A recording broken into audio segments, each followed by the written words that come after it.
August 19th, 1944, 05:12 a.m. Outskirts of Paris, France. General Jonathan R. Hale, United States Army, stands in the open rain. He should not be here. By regulation, by doctrine, by every lesson taught at West Point, a general does not stand this close to enemy guns. He belongs behind maps, radios, and layers of protection. But the guns ahead of him are real. And so are the screams behind them. The rain runs off the brim of his helmet, streaking mud down his greatcoat. His boots sink into soil that has been churned by artillery and fear. The air smells of wet earth, burned fuel, and cordite, an odor Hale has learned to associate with moments that will not let him sleep for the rest of his life. Ahead, less than 1,000 yards away, German machine guns chatter in disciplined bursts. Every few seconds, an 88mm gun fires, the concussion hitting Hale's chest like a fist. Somewhere beyond those guns is Paris, and somewhere behind them are French civilians being held hostage. Hale knows this because the French told him.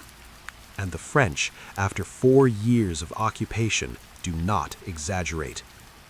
3 hours earlier, the attack had already failed once. American infantry tried to push forward under cover of darkness. The Germans let them advance just far enough to commit, then opened fire from concealed positions. The lead Sherman was destroyed in seconds. Radios went dead. The road clogged with wounded men. The Germans didn't counterattack. They waited. That worried Hale more than any resistance. Waiting meant planning. Captain Etienne Moreau, liaison officer, French Army, what remained of it, had stood across from Hale under a flickering lantern. "They are not defending the road," Moreau said quietly. "They are defending time." Hale looked up from the map. "Explain?" "If they hold until nightfall," Moreau said, "they will withdraw, and they will kill the hostages before they go." Hale said nothing. He already knew what that meant. Now, standing in the rain, Hale watches another platoon attempt to move. They don't make it 10 steps. A young private is hit and spins like a broken puppet. A medic crawls forward and vanishes in smoke. The survivors flatten themselves against the mud, pinned, helpless.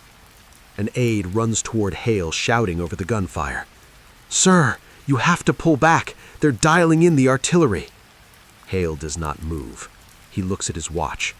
05:27 a.m. The hostages won't last much longer. He turns to Moreau. "You still know a way around their guns?" Hale asks. Moreau hesitates. "Yes," he says, "but it is narrow, hidden, and it goes directly through their rear supply area." Hale nods once. "How many men?"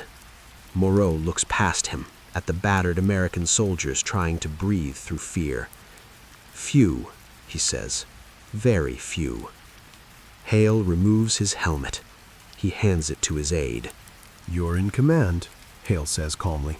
"If I'm not back in 1 hour, you continue the assault." The aide freezes. "Sir, permission to speak freely." "Granted." "This is madness." Hale almost smiles. War usually is. He walks forward. Not dramatically, not with speeches, just because someone has to. 8 American soldiers follow him, and 1 French captain. They move through vineyards soaked in rain and blood, slipping between stone walls older than their countries. German flares burst overhead, turning the darkness white. Bullets snap through leaves and dirt. No one speaks. Breathing is loud enough. A young American lieutenant finally whispers, "Sir, why are you here?" Hale answers without looking back. "Because fear spreads downhill," he says, "and courage has to climb." They reach a low ridge. Below them is the German rear. Trucks, Ammunition crates, officers shouting, a field radio crackling with orders. The machine guns, the ones killing Americans, are all facing the wrong direction. And off to one side, French civilians. Men, women, an old man on his knees, a teenage girl gripping her mother's hand. Bound, guarded, waiting. Moreau's face tightens. If we wait, he says, they die. Hale raises his hand, holds it there. For a long moment, no one moves. This is the last quiet second they will have. He brings his hand down. The first grenade lands among the trucks. The second follows.